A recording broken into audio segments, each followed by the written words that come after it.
founder of Emerging Educational Consulting. We are so happy to have you here today to visit with Vivian Shen. She is the, I believe, owner and founder of Acely.ai and maybe some other cool things.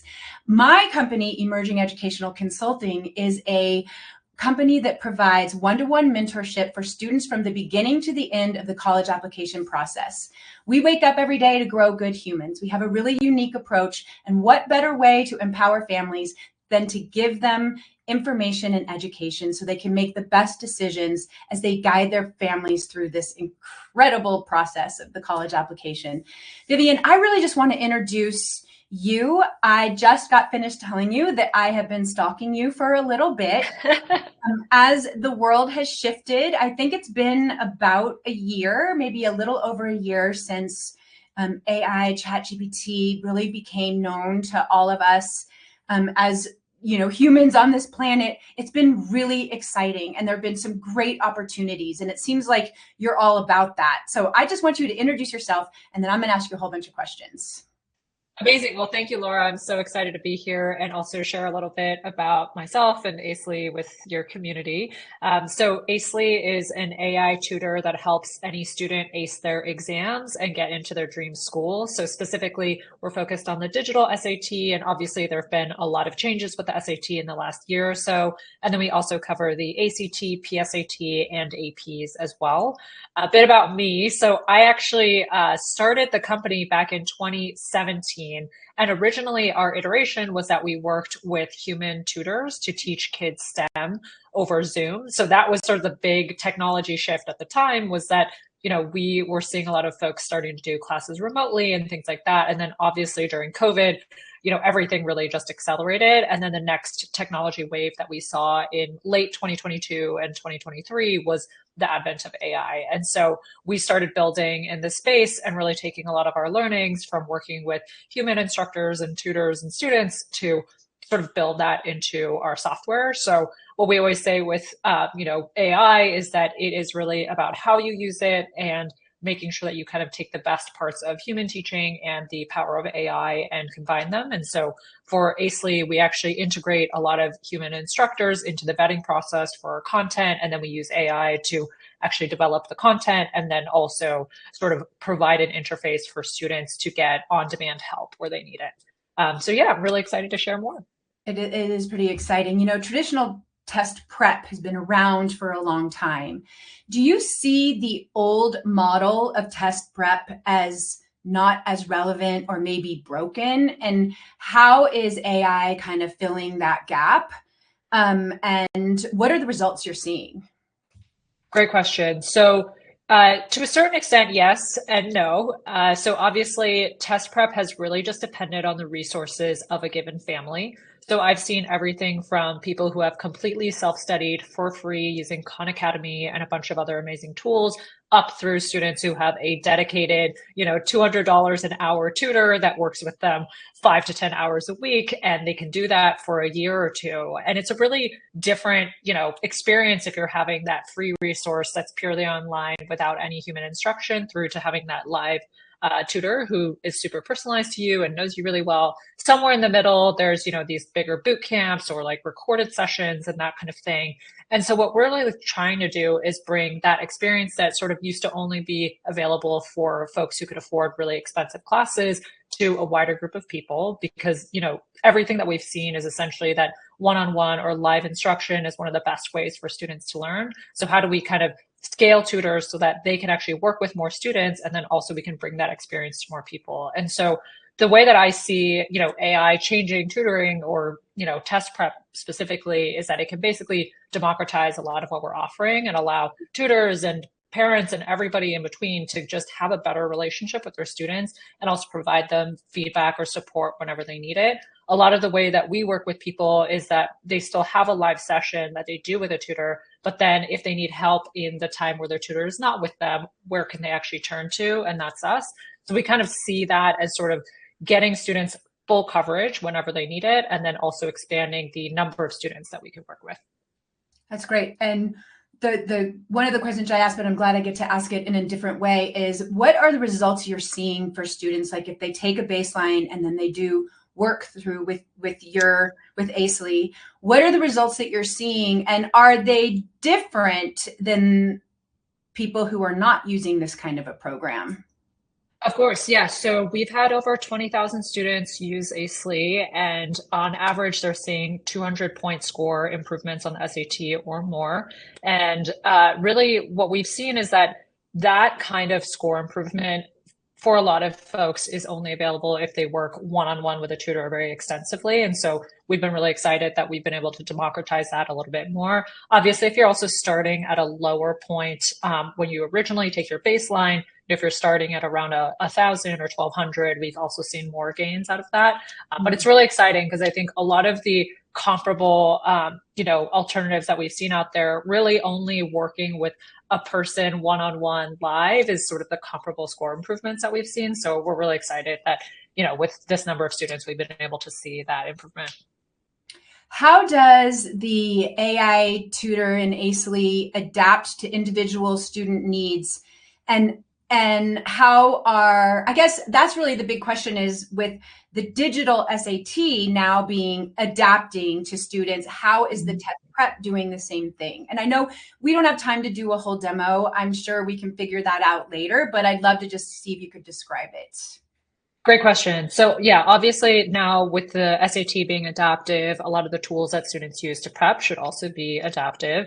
So just for background, it's typically the first half of the exam in both the math section and the reading and writing sections. You'll get a sort of medium level first half of the exam, and then you'll either be pushed into the harder or the more easy version of the test. And so then you actually want to prep specific kinds of questions based on which part of the test you're kind of getting slotted into. And so a lot of our students' favorite features is that we allow students to select the difficulty of the question that they are practicing. And then also for our mock exams, we actually simulate the adaptive nature of having that harder or easier second half of the test. The other thing that we've seen that we can really personalize is whenever you make a mistake, you usually want to review questions that are similar to that. So we can actually surface similar questions to that, help you review your mistakes, help you double down in the areas where you need that extra support. We've also seen students want to do essentially the exact same version of a question that they've already done and just sort of switch out some of the numbers. So we kind of enable a lot of those different features so that you can really drill down to the specific kind of question that you need to practice again. And I think that is a lot harder to do without something like AI. That's, I think, the best parts of AI is that it can really personalize the content for what you need. So the other thing that we've seen is, if you get stuck, typically you have to wait for a human to help you out, or you're kind of just stuck and you skip that question. And what we have is essentially a live on-demand version of asking for additional support with a given question. Now, all of the questions and answers that we have in our database of questions are verified by a human. So then all of the AI work is sort of within the framework of these verified questions. So, all that's to say, I think you can get a lot more personalization. You can make sure that somebody is actually being trained on the parts of the test where they need extra help. And that can really also accelerate their test prep because they don't, spend time doing questions that they already know how to do. That's great. This far cry from I'm 58 years old, and I was, back in those days, we went to one class. We were all so excited because when we took the test, we got like a candy bar. You got like your candy, and you got, you sat through it, but you just went through one class for 6 weeks, and you took the test, and that was it. But what's exciting about this too is I think I always say that the college application process should be about growing good humans, and that everything that we do has a purpose beyond just trophy hunting for this idea of a dream school. I think what I like about this is that it's building skills and tools on really fine tuning, like where are my deficits and how can I build them up? And I think that's really exciting. I'm actually a musician, and I think there's sometimes it reminds me of like studying that one measure over and over. Right? I gotta get that one piece, and I'm gonna do that all day until I can master it, and then it just becomes part of my overall being. So I think that's really exciting too, that it's not just for the test, it's also really improving students' skills over time. I think one of the things I'd love to hear from you, and we get asked this all the time, and I certainly have my own answer, but you're an expert, so I want to hear yours. What is the best strategy with this new approach to using AI? Are we making things easier for students? Do they need to study as long? Like, what is your best practice advice for parents if they were to use this approach? Yeah, so we always say to study smart.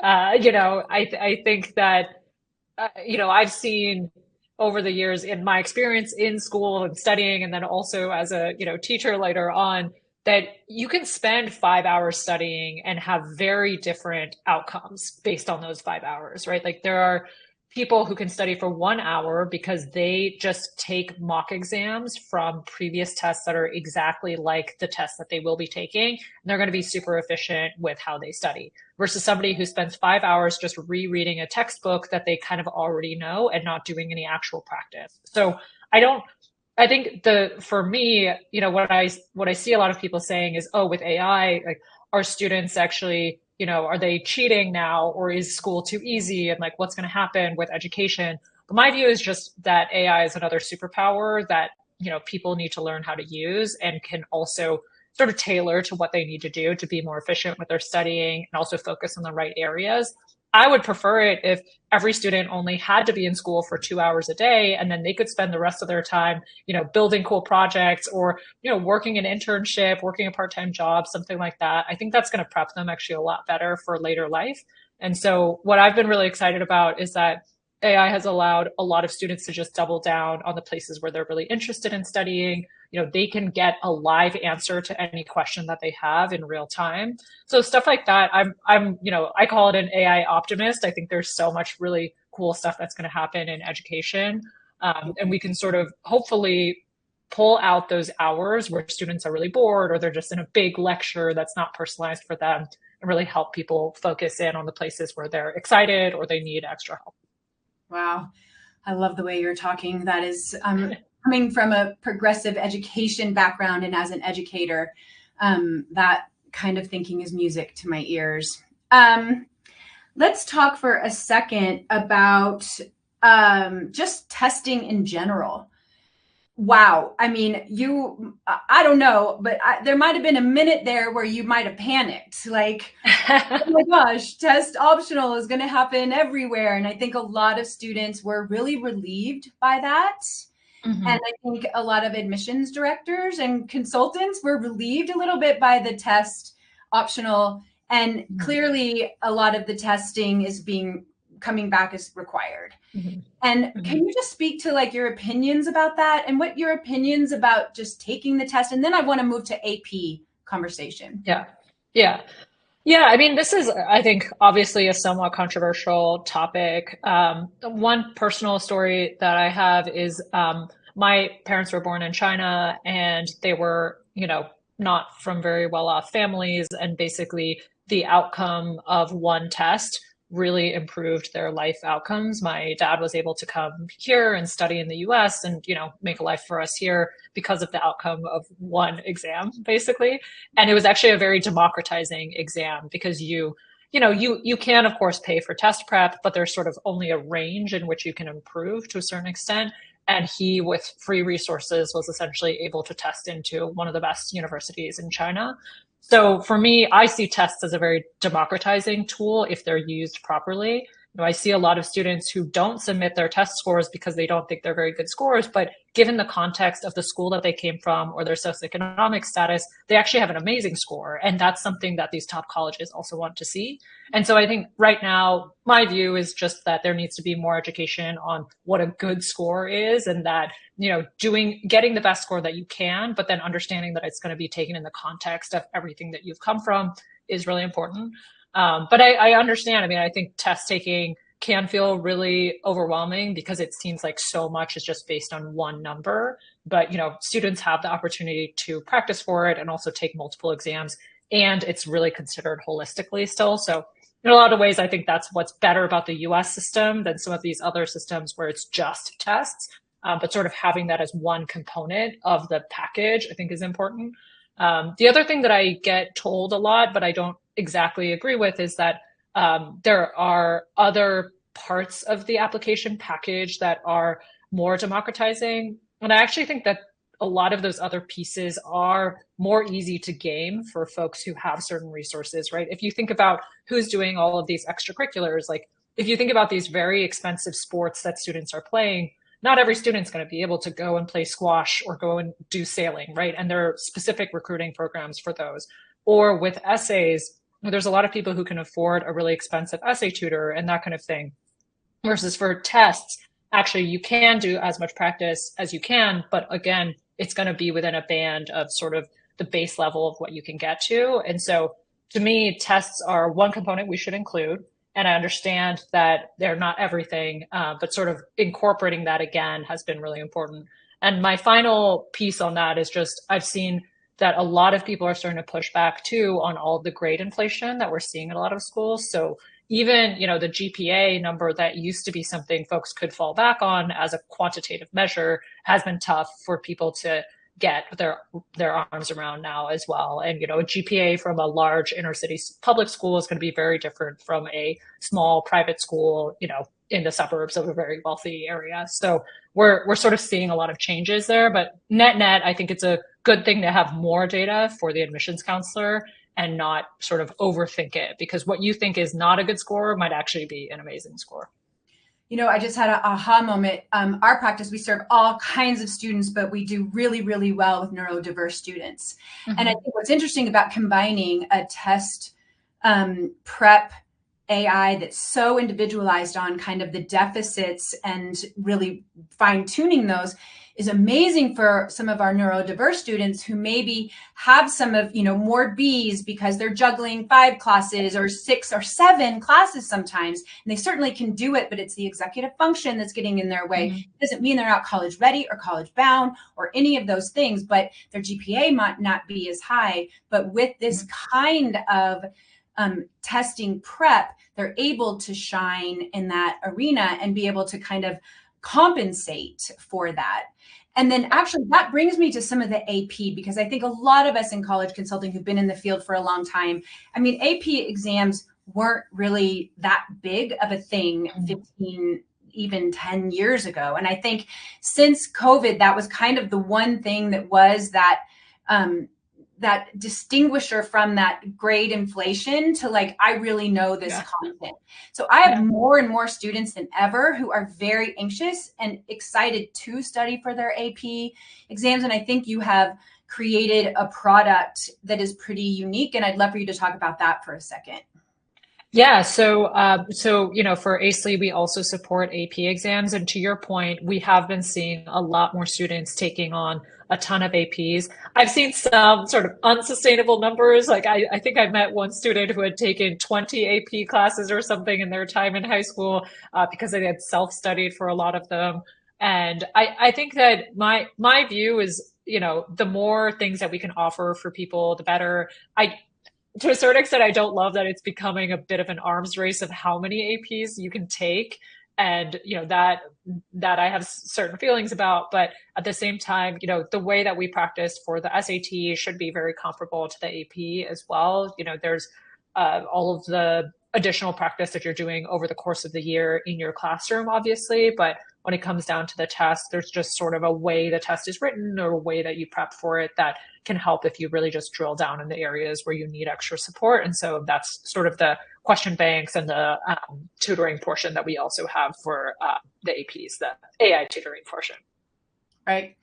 We're going to be doing a webinar coming up. I think, I actually don't remember when it is. Maybe it's next week or the week after, on kind of choosing course of study and using a wise approach to that, because every student is just very different. And it's really not about the numbers. It's kind of about the why and what you need to be able to think about where you're going, but also who you are today and what you need to do to be able to balance all of that. So I love that that you're in test prep and you're actually saying, please balance these things. Well, I mean, I agree with you. If you're taking 5 APs, but they're all in STEM areas and they're the more difficult APs, let's call it that, like you're taking AP Physics C or you're taking BC Calc or whatever, and then you're also doing you're part of the robotics team or something on the side. I think that's much more effective than taking 20 APs across a range of subjects and you don't really know what you want to do in college. Those are like very different profiles, right? And both application profiles are probably good for certain schools or majors. So, I don't think the total number is everything. This is just kind of an off the cuff question, but after all these years of being in this field, what is the biggest mistake students, and you may not have an answer to this, but do you have an answer to what is the biggest mistake students make when doing test prep? You know, for test prep, I think it's sort of like brute force prep. And so that's why I'm always saying study smart, not hard, or, it's really about how you prep. So I see people who they will watch hundreds of hours of video of how to do the questions, and they will not take a single mock exam. And I don't understand why they wouldn't do that when there's so many, the College Board makes exams freely available for you to practice. And so I think to me, it's more that the mode of learning needs to be shifted for a lot of people to really just be hands-on and practicing and doing things. And, maybe the first mock exam that you take, you get a 20th percentile score and it's something you're very unhappy with, but that just means you have a lot of room for improvement. And so I think seeing students who are kind of scared to take mock exams because they don't want to see what, kind of result they'll get on the mock exam, that I think is one of the biggest mistakes that I've seen. And they spend a lot of time sort of watching a lot of resources instead of doing. I have seen that, unfortunately.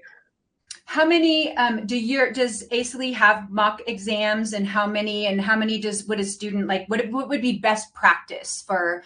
Let's backwards plan. Like, let's give a scenario to parents. Like, your student is a junior and they're going to be maybe taking the May exam or whatever. Let's pick a date, and then let's backwards plan that what this would actually look like.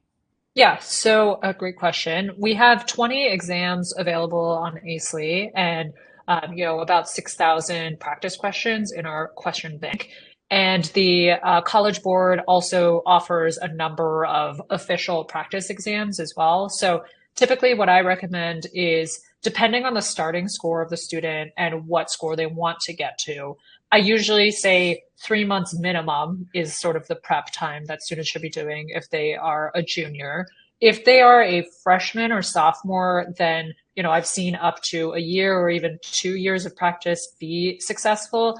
But again, you're not doing a mock exam every weekend for a year or so. It's more like doing some amount of practice in the early years. And some students, want to take the SAT to get into summer programs or do well in the PSAT, and that's sort of separate. But for juniors, I would say at least 3 months ahead of time. And then during the week, I think any kind of practice questions that they want to review the mistakes of the areas where they needed extra help. And then on the weekends, doing one mock exam roughly per weekend, I think is a good way to go about it. So that's about, let's say like 10 to 15 mock exams. And then I would intersplice that where you do one of the College Board practice exams and then one of ours and then one of the College Board, so that you're kind of getting a mix there. A lot of people don't want to burn through the College Board ones, so that's why they use the external exams like ours if they're starting earlier than 3 months ahead of time as well. So when you have seen the kind of success you have seen, can you break that down to like how many hours a week students would be doing that on top of top of everything? I know. Our program, we start some of the essay prompts in junior year, and then you add test prep, and then you add, and so what does it look like time wise? Yeah, I think you're getting diminishing returns if you do more than 10 hours a week on test prep at any point in time. I think even if you're cramming the week before, doing 20 hours of prep the week before the exam is probably not going to help you out. I also recommend, the night before the test, even like the 3 days before, not really to take a mock exam, but just kind of review your notes, review the mistakes that you've made, and get a good night's rest, eat a good breakfast. And that's probably going to do a lot better for you. But yeah, anything more than 10 hours a week, like 5 to 10 hours a week, roughly the equivalent of 1 hour a day, with a heavy weighting for the day where you're doing the mock exam, I think that's more than enough. Yeah, that it actually sounds like a lot Yeah. to me. But I Yeah. know there's, depending on what you want your outcome to be, um, what I mean, the world of Ivy League admissions has just gotten out of control with selectivity. Do you have a belief that there is a certain score you would have to be able to apply to those schools that now are mostly test required or preferred? A good question. So generally, I do think being in that 1500 plus band is important. However, I have seen people who get an 800 in one section, and that's really where they're doubling down on their application. And then, it's kind of okay in that situation. And of course, we're not really accounting for folks who are legacies or they're recruited for sports and things like that. We don't really know the true numbers for that. But what I've seen sort of for the average student is getting in that 1500 plus range for the SAT anyway is good. And I would probably try to target in that range if your goal is to get into one of those schools. That's great. All right. Well, we have just a few minutes left. Is there anything you just want us to know? I mean, it sounds like you have, like, if I could only tell people that, submit your scores, or do you have anything else like that that would be like some good tips to leave with? Yes, definitely study smart, not hard. Do mock exams when you can. And also, don't overstudy as well. Again, like we mentioned, 5 to 10 hours a week is already more than enough. And then the second is, yes, always submit your score because the school will take it in the context that it came from. And what you think is not a good score is probably actually a very good score or something that they actually want to see as a data point in your profile. So I would say that those two things I think are really important. And then I think that the third is just generally around college admissions. I think a lot of people think that where they go to college is going to change your life one way or the other. And obviously it will, but it's really more about what you make of it. I think that there's a lot of people who end up at the wrong college for many different reasons. And there are other people who end up at a college that they didn't think was the right one for them, but they have found it to be, an incredible experience. I think so many students feel like when they're going into college that they made the wrong choice, like myself included. And then by, your end of freshman year, sophomore year, when you have a good group of friends, when you know what you're going to study, you're feeling really excited, then you kind of, come back to it. So I know it's a very stressful time for a lot of students, but it does genuinely work out because, you will end up in the right place for you. And also it's kind of what you make of it. In our practice, we say at the end of our process, you'll know where you want to go, what you want to do, and who you want to be when you get there. And that means every college on the list is a college that you would want to go to, and that maybe you don't know what you want to major in, but you know what classes you're going to explore, and who you want to be, and how you show up as a citizen contributing to that community is really what's going to tell the story. And so it sounds like your advice coincides with ours. And so I love that. I am so grateful for your 30 minutes. And I know you're getting ready to travel and you have so much going on. And we're really excited to get to know you better and hopefully work with you in the future. Of course. Thank you so much, Laura. It was really great to chat. And I'm so happy that we got to do this. Okay. Have a great trip. Thanks. Okay. Bye.